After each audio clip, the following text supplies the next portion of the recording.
अल-जिल्दाकी 14वीं शताब्दी।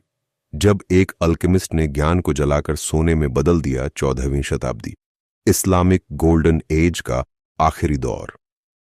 दुनिया तेजी से बदल रही थी, लेकिन एक रहस्यमयी कला अब भी छुपी हुई थी, अल्केमी, एल्केमी।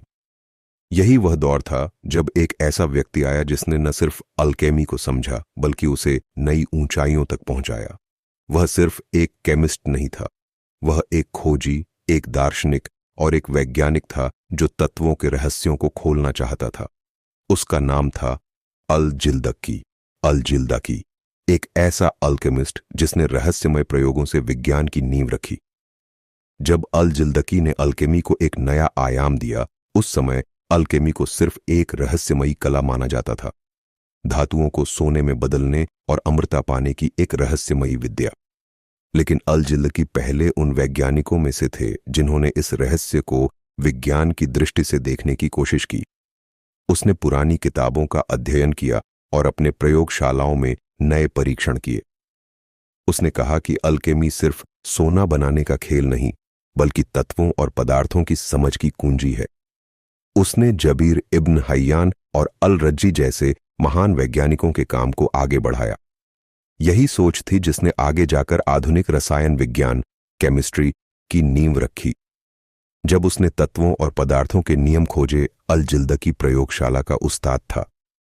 उसने न जाने कितने रसायनों और धातुओं पर प्रयोग किए और उनके बारे में अद्भुत जानकारियां दी।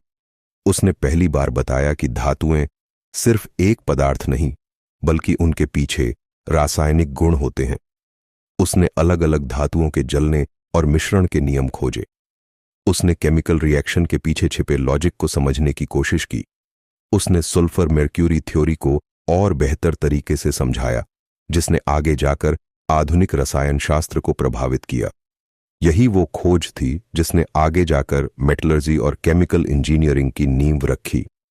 जब उसने गुप्त ज्ञान को बचाने के लिए अपने ग्रंथ लिखे, उस समय केमिस्ट्री और अल्केमी का ज्ञान कुछ ही गुप्त समूहों में सिमटा हुआ था।